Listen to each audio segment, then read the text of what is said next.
لله رب العالمين حمد الشاكرين وأفضل الصلاة وأكمل السلام على سيد المرسلين نبي الحرمين إمام القبلتين وسيلتنا في الدارين صاحب قاب قوسين محبوب رب المشرقين والمغربين جد الحسن والحسين سيدنا ومولانا وملجانا ومأوانا محمد وعلى آله وأصحابه وعلماء ملته وأهل سنته أجمعين.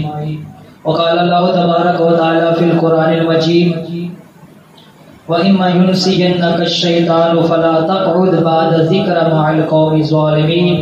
صدق الله العظيم. وقال الله تبارك وتعالى في شأن محبوبه مخبرا وآمرا إن الله وملائكته يصلون على النبي يا أيها الذين آمنوا صلوا عليه وسلموا تسليما. محبت کے ساتھ درود پاک پڑھ لیں. اللهم صل على سيدنا ومولانا محمد وعلى آل سيدنا ومولانا محمد وبارك وسلم. صل عليه صلاة وسلاما عليك يا سيدي يا رسول الله وعلى آلك وأصحابك يا سيدي يا حبيب الله. مولاي صل وسلم دائما أبدا على حبيبك خير الخلق كلهم هو الحبيب الذي ترجى شفاعته لكل حول من الأحوال مقتحم. بلغ العلا بكماله كشف الدجى بجماله حسنت جميع خصاله صلو علیہ وآلہ.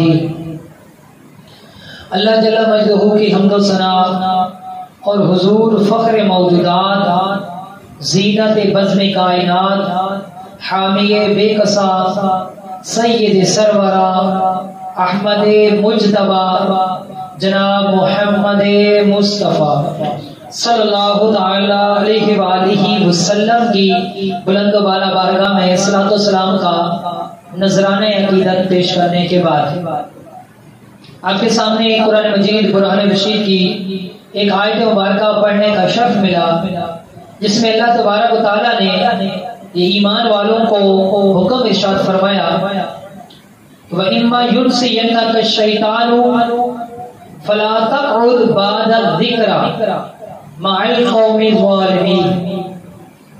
کہ اگر تمہیں شیطان بھلا دے تو بعد ذکر یاد آ جانے کے بعد اگر شیطان نے بھلا دیا تھا اور بھول جانے کے بعد تم بد مذہب بد عقیدہ لوگوں کے ساتھ اٹھتے بیٹھتے تھے تو فرمایا بعد ذکر یاد آ جانے کے بعد فلا تقعد پس تم نے نہیں بیٹھنا مع القوم الظالمین ظالم قوم کے پاس. اس آیت کا خلاصہ اور نچوڑ یہ ہے کہ اگر کوئی پہلے ظالم لوگوں کے ساتھ بیٹھتا تھا کافروں کے ساتھ بیٹھتا تھا بد عقیدہ لوگوں کے ساتھ بیٹھتا تھا لیکن جب اسے یاد آ گیا رب کی نصیحت یاد آ گئی اس کے مصطفیٰ کریم کی نصیحت یاد آ گئی یا کسی نے یاد دلا دیا اب بعد ذکر یہ پایا گیا تو فرمایا اب اس کے بعد ہرگز ظالم لوگوں کے ساتھ نہیں بیٹھنا. ظالم لوگوں سے کون مراد ہے؟ ملا جیون علیہ رحمہ آپ تفسیرات احمدیہ میں لکھتے ہیں کہ یہاں پر ظالمین سے مراد فرمایا اس میں کفار بھی شامل ہے اور اس میں بد مذہب اور بد عقیدہ لوگ بھی داخل ہیں. فرمایا یہ آیت کا تقاضا ہے کہ آپ نے کافروں کی صحبت سے بھی بچنا ہے ان کے ساتھ آپ کا یارانہ نہ ہو یاری نہ ہو دوستی نہ ہو ان کے ساتھ اٹھنا بیٹھنا نہ ہو اور پھر اس کے بعد آپ نے بد مذہب لوگوں کی صحبت سے بھی بچنا ہے. بدعقیدہ لوگوں کی صحبت سے بھی بچنا ہے، ان کے ساتھ گپیں نہیں لگانی، ان کے ساتھ تعلقات نہیں بڑھانے، ان کے ساتھ بیٹھ کر گھنٹوں گفتگو نہیں کرنی۔ فرمایا فلا تقعد، تم نے ان لوگوں کے ساتھ نہیں بیٹھنا۔ یہ حکم قرآنی ہے، حکم ربی ہے جو قرآن میں موجود ہے، اور تمام مسلمانوں کے لیے، صحیح عقیدہ سنی مسلمانوں کے لیے، یہ سب کے لیے حکم موجود ہے۔ لیکن ہمارے یہاں عموماً اس چیز کو سنجیدہ نہیں لیا جاتا۔ ہم کہتے ہیں کہ سب کے ساتھ ہم نے رکھنی ہے، سب کے ساتھ بنا کر رکھنی ہے، سب کے ساتھ ہم نے یاری رکھنی ہے، اٹھنا بیٹھنا سب کے ساتھ ہوگا، ہم بڑے پکے ہیں، ہمیں کوئی نہیں ہلا سکتا۔ تو قرآن نے فرمایا نہیں، تم نے ایسا نہیں کرنا، فلا تقعد، تم نے نہیں بیٹھنا۔ اب ایک طرف قرآن کا حکم ہے اور ایک طرف اپنی سوچ ہے، اپنی عقل ہے۔ اب یہ مسلمان پر یہ دار و مدار ہے کہ وہ اپنے رب کا، اپنے خالق و مالک کا حکم مانتا ہے یا اپنے نفس کی مانتا ہے، اپنی عقل کے پیچھے چلتا ہے۔ اور اس پر بے شمار احادیث بھی موجود ہے جس میں ہم مسلمانوں کو حکم دیا گیا۔ بد مذہب کون ہوتے ہیں؟ جو سنی نہیں ہے بد مذہب ہے، جو سنی نہیں ہے بد عقیدہ ہے، نام لینے کی حاجت نہیں ہے، سارے سمجھتے ہیں کون بد مذہب بد عقیدہ ہے۔ جو سنی نہیں ہے اس کے ساتھ بیٹھنا اٹھنا، اس کے ساتھ گپے لگانا، اس کے ساتھ ہنس ہنس کے گفتگو کرنا، یہ جائز نہیں ہے۔ بیٹھنے والے گناہگار ہیں، عذاب نار کے حقدار ہیں۔ میں اپنی طرف سے نہیں کہہ رہا، حدیث مبارکہ موجود ہے۔ قرآن کی آیت پڑھ لی، اب حدیث آپ سنیں۔ حدیث مبارکہ حضور علیہ السلام نے ارشاد فرمایا، اور یہ حدیث مبارکہ صحیح مسلم شریف کی حدیث ہے۔ حضور علیہ السلام نے ارشاد فرمایا، اور سنن ابن ماجہ شریف کے اندر بھی یہ روایت موجود ہے، حدیث نمبر 92 ہے۔ کنز العمال کے اندر بھی یہ حدیث مبارکہ موجود ہے۔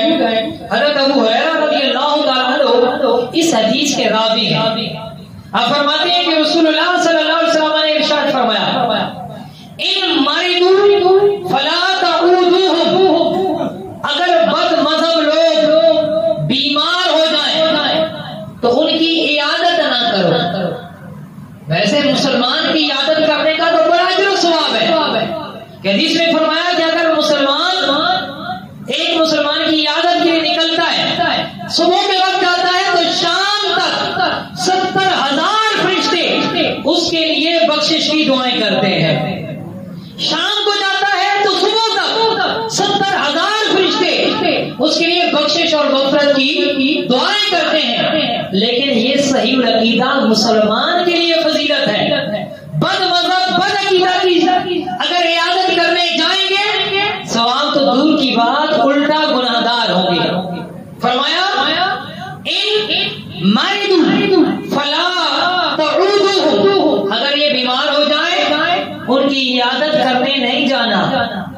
اور پھر فرمایا وَإِن مَاتُوا فَلَا تَشْهَدُوهُمْ، اگر یہ مر جائیں ان کے جنازوں میں نہیں جانا۔ ہمارے ہاں تو یہ ہوتا ہے نا، وہ جی کہہ رہے ان کا اپنا جنازہ ہے، ہم سنیوں والا جنازہ پڑھ لیتے ہیں۔ یہ صحیح طور پر احادیث کی مخالفت ہے، شریعت کی مخالفت ہے۔ فرمایا وَإِن مَاتُوا فَلَا تَشْهَدُوهُمْ، اگر وہ مر جائیں واصل جہنم ہو جائیں تو ان کا جنازہ نہیں پڑھنا، ان کے جنازے میں حاضر نہیں ہونا۔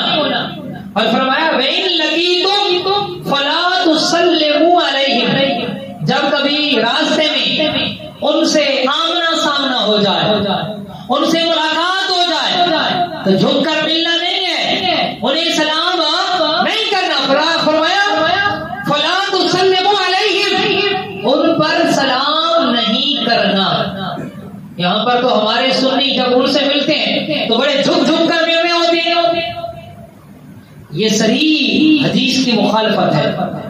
اور پھر فرمایا وَلَا تُجَالِسُوهُمْ، ان کی مجلسوں میں نہیں بیٹھنا، ان کے ساتھ نہیں بیٹھنا۔ یہ کس کا فرمان ہے؟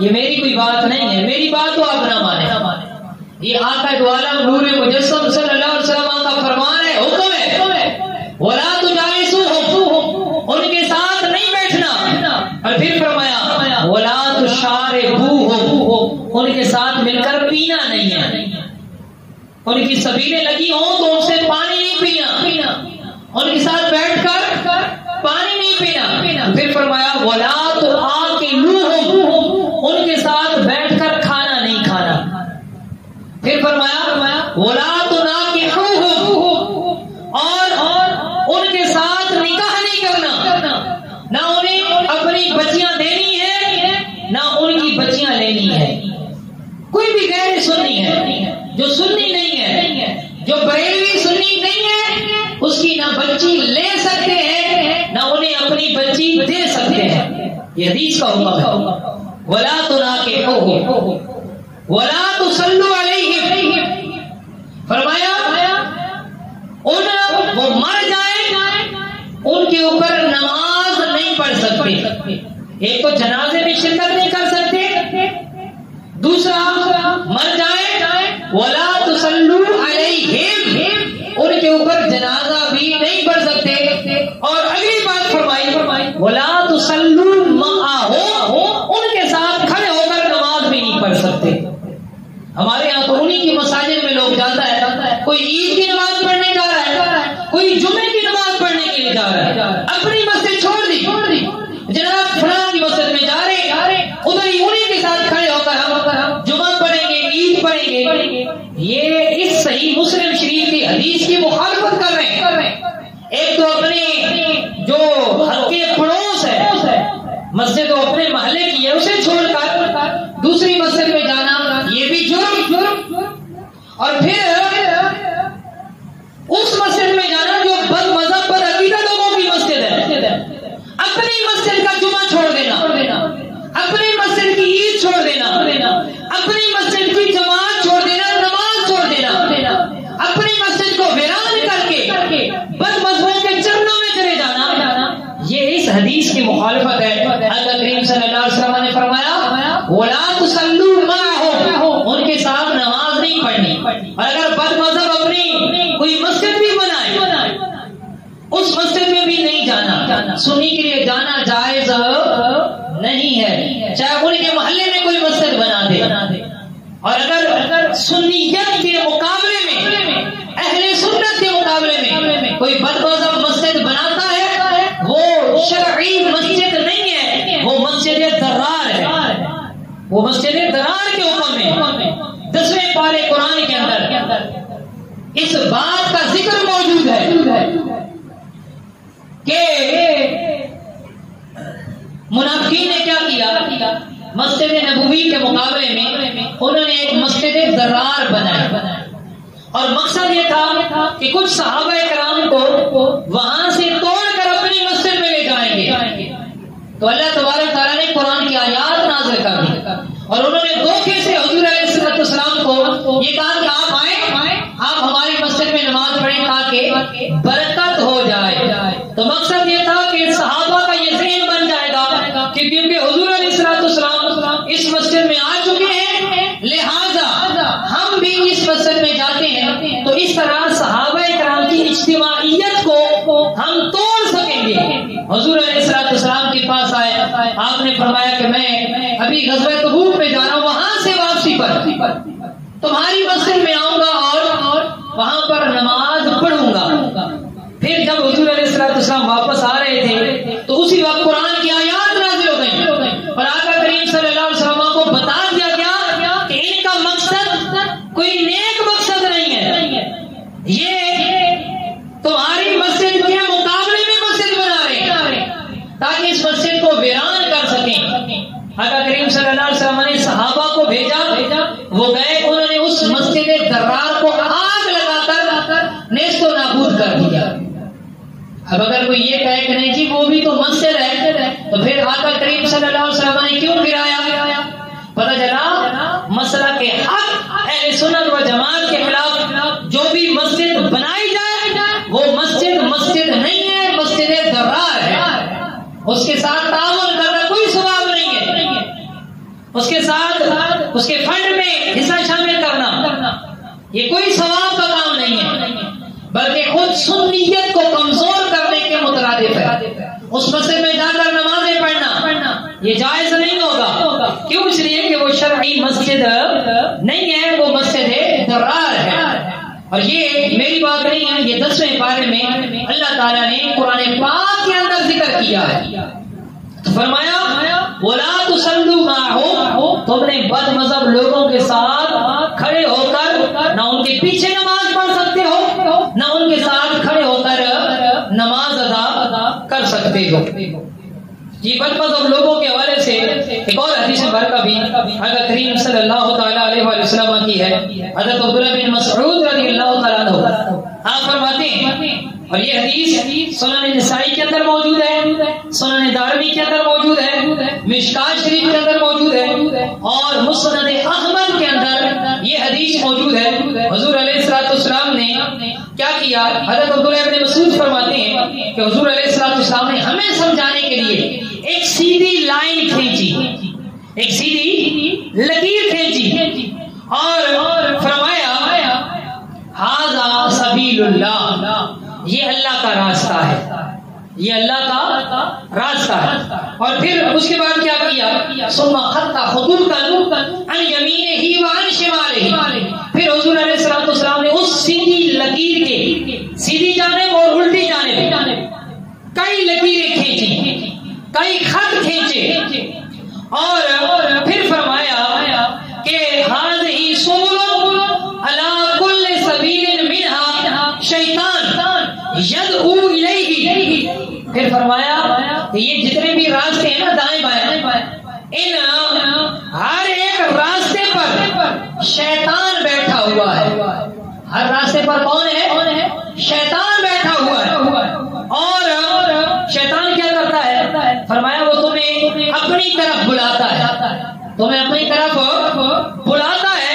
پھر حضور علیہ الصلوۃ والسلام نے یہ آیت کریمہ تلاوت فرمائی کہ وَأَنَّ هَذَا صِرَاطِي مُسْتَقِيمًا فَاتَّبِعُوهُ، فرمایا کہ یہ میرا سیدھا راستہ ہے، تم اسی پر چلو۔ اور پھر آگے فرمایا وَلَا تَتَّبِعُوا السُّبُلَ فَتَفَرَّقَ بِكُمْ عَنْ سَبِيلِهِ، فرمایا جو دائیں بائیں راستے ہیں ان پر تم نے نہیں چلنا، اگر چلو گے تو وہ تمہیں سیدھے راستے سے جدا کر دیں گے۔ اب یہ حدیث مبارکہ اس میں حضور علیہ الصلوۃ والسلام نے واضح طور پر فرمایا یہ جو سیدھا راستہ ہے، سیدھی سڑک یہ شہر مصطفیٰ نگر کی ہے، سیدھی سڑک یہ شہر شفاعت نگر کی ہے، یہ سیدھا راستہ ہے۔ اور یہ سیدھا راستہ علماء نے فرمایا مسئلہ کے حق اہل سنت و جماعت ہے۔ شیخ عبدالحق محدث دہلوی رحمۃ اللہ تعالی علیہ انہوں نے بڑی پیاری بات ارشاد فرمائی، آپ فرماتے ہیں کہ مسئلہ کے حق اہل سنت و جماعت ہے، جو سنی ہے وہی ہدایت یافتہ گروہ ہے، وہ ناجی گروہ ہے۔ فرماتے ہیں یہ تو ہر کوئی دعویٰ کرتا ہے، اگر کوئی سوال کرے بھائی ہر بندے کا یہ دعویٰ ہے کہ ہم ناجی گروہ ہیں، ہم ہدایت پر ہیں، اس کا کیا جواب ہوگا؟ تو آپ نے بڑی عقلی اور بڑی پیاری اور مضبوط دلیل دی۔ آپ فرماتے ہیں آپ صحابہ کو دیکھیں، آپ تابعین کو دیکھیں، آپ تبع تابعین کو دیکھیں، آپ ائمہ مجتہدین کو دیکھیں، آپ محدثین کو دیکھیں، آپ عقائد کے جو دو بڑے گروہ ہیں ماتریدیہ اور اشاعرہ، آپ انہیں دیکھیں۔ فرمایا جسے بھی دیکھیں گے آپ ان سب کو اسی عقیدے پر پائیں گے جو عقیدہ مسلک کے حق اہل سنت و جماعت کا عقیدہ ہے۔ اس سے یہ پتہ چلا کہ اہل سنت و جماعت ہی وہ واحد گروہ ہے کہ جس کے بارے میں حضور علیہ الصلوۃ والسلام نے ارشاد فرمایا کلہم فی النار الا ملۃ واحدہ، سارے جہنمی ہیں، ایک ناجی گروہ ہے۔ صحابہ کرام نے پوچھا وہ ناجی گروہ، وہ جنتی گروہ وہ کون سا ہے؟ ارشاد فرمایا ما انا علیہ و صحابی، جس مذہب پر، جس مسلک پر، جس عقیدے پر میں ہوں، میرے صحابہ ہیں، وہ ناجی گروہ ہوگا، وہ نجات پانے والا گروہ ہوگا۔ شیخ عبدالحق محدث دہلوی نے اشیات المعاد جو کہ مشکات کی فارسی کی شرح ہے، اس کے اندر لکھا کہ مانا لہوا صحابی کا مصداق ایک ہی گروہ ہے، اور وہ کون سا ہے؟ وہ ہے اہل سنت و جماعت۔ اب یاد رکھیں ہمارے یہاں کیا ہوتا ہے، ہم اپنے بچوں کو بھی غیر سنی مدارس میں پڑھا رہے ہوتے ہیں۔ آپ کسی محلے میں اگر آپ دیکھیں تو کئی بچیاں وہ بد مذہب بد عقیدہ لوگوں کے مدارس میں جا رہی ہیں، والدین کو پرواہ نہیں ہے، بد مذہب عورت کے پاس پڑھنے جا رہی ہیں، کوئی پرواہ نہیں ہے۔ اب یہاں پر کئی ایسے بھی ہیں، الحمدللہ ہمارا مدرسہ موجود ہے فیضان رضا اکیڈمی، جو خالص اہل سنت و جماعت کا مدرسہ ہے، جہاں بچیوں کو فی سبیل اللہ قرآن کی تعلیم دی جاتی ہے اور صحیح معنوں میں قرات کے ساتھ تجوید کے ساتھ تعلیم دی جا رہی ہے۔ اب کئی بچیوں نے خود بتایا، جو بچے یہاں پر پڑھتی ہیں، بد مذہب عورتیں وہ ان کا ذہن بناتی ہیں، وہ جی اس مدرسے کو چھوڑے آپ ہمارے مدرسے میں آ جائیں۔ اب کئی والدین بھی ایسا کرتے ہیں، ٹھیک ہے جی آپ یہ آپ کے قریب ہے، آپ اس کے پاس پڑھنے چلی جائے، ادھر چھوڑ دیں۔ اب اگر ایک بچی بد مذہب عورت کے پاس پڑھے گی وہ کیا سیکھے گی؟ اس کا عقیدہ خراب ہوگا یا نہیں ہوگا؟ اور اعلیٰ حضرت رحمۃ اللہ تعالی علیہ نے لکھا واضح طور پر، آپ نے فرمایا کہ بد مذہب بد عقیدہ لوگوں کے پاس پڑھنا یہ حرام ہے، کوئی ثواب کا کام نہیں ہے۔ کیوں؟ اس لیے کہ اگر کوئی اپنے بچوں کو بد مذہبوں کے مدرسے میں داخل کرواتا ہے، وہ ان کی عاقبت برباد کرتا ہے، ان کا عقیدہ برباد کر رہا ہے۔ یہ نہیں ہے کہ انہوں نے بھی وہی قرآن سکھانا ہے، انہوں نے بھی وہی قرآن سکھانا ہے۔ قرآن وہ ہے، ایک ہی ہے، لیکن قرآن کے ساتھ جو ان کی صحبت ہے، حضرت کریم صلی اللہ علیہ وسلم کی حدیث اور صحیح مسلم شریف کی حدیث، حضور علیہ السلام نے ارشاد فرمایا ایاکم و ایاہم، دو حکم دیے، ایاکم و ایاہم۔ ایاکم کا مطلب ہے خود ان سے دور رہو، ان کے پاس نہ بیٹھو، ان کی صحبت میں نہ بیٹھو، ان کے ساتھ گپے نہ لگاؤ، ان کے مدارس میں نہ جاؤ، ان کی مسجدوں میں نہ جاؤ، ان کی مجلسوں میں نہ جاؤ، ان کی محافل میں شرکت نہ کرو۔ اور دوسرا حکم دیا وَإِيَّاهُمْ، انہیں خود سے دور کرو، انہیں دفع کرو خود سے، اپنی مسجدوں میں نہ آنے دو، اپنی صحبتوں میں نہ بیٹھنے دو۔ اگر ان دو باتوں پر عمل نہیں کرو گے کیا ہوگا؟ ایاکم و ایاہم، خود ان سے دور رہنا ہے، انہیں خود سے دفع کرنا ہے۔ اگر یہ دو کام نہیں کرو گے، فرمایا کیا ہوگا؟ لا یضلونکم ولا یفتنونکم، پھر دو باتیں ہو سکتی ہیں۔ پیارے آقا فرماتے ہیں یا تو تم گمراہ ہو جاؤ گے یا فتنے میں پڑ جاؤ گے، اور لوگ فتنے میں پڑ جاتے ہیں، وہ کہتے ہیں جی ہم کہاں جائیں، وہ بھی کہتے ہیں حق پر ہیں، وہ بھی کہتے ہیں حق پر ہیں، ہم کہاں پر جائیں؟ یہ ہے فتنے میں مبتلا ہونا۔ اگر اپنے علماء کی صحبت میں بیٹھتے، اپنی علماء کی مساجد میں آتے، پھر ایسی باتیں کبھی بھی نہ کرتے۔ اور گمراہ ہونا کیا ہے کہ اپنا عقیدہ چھوڑ دیتے ہیں، اپنا عقیدہ چھوڑ کر انہی کے عقیدے کو اپنا بیٹھتے ہیں، تو یہ ہے گمراہ ہونا۔ اور یہ شامت کیسے آئی؟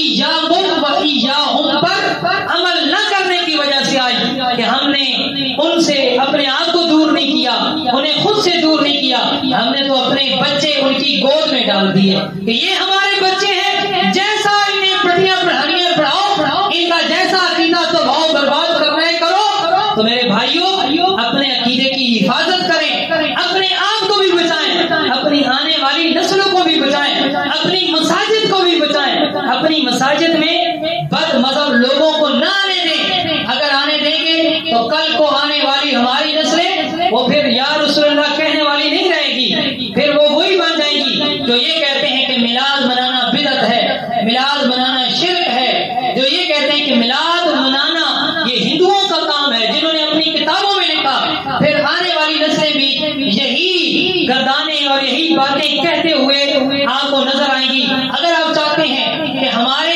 بچے، ہماری آنے والی نسلیں وہ مسلک کے حق اہل سنت و جماعت پر ثابت قدم رہے، تو خود بھی بد مذہبوں سے بچنا ہوگا، اپنی نسلوں کو، اپنی اولادوں کو کو بھی بچانا ہوگا۔ اللہ تبارک تعالیٰ کی بارگاہ میں دعا ہے اللہ پاک ہم سب کو بچنے کی توفیق عطا فرمائے، عمل کی توفیق عطا فرمائے۔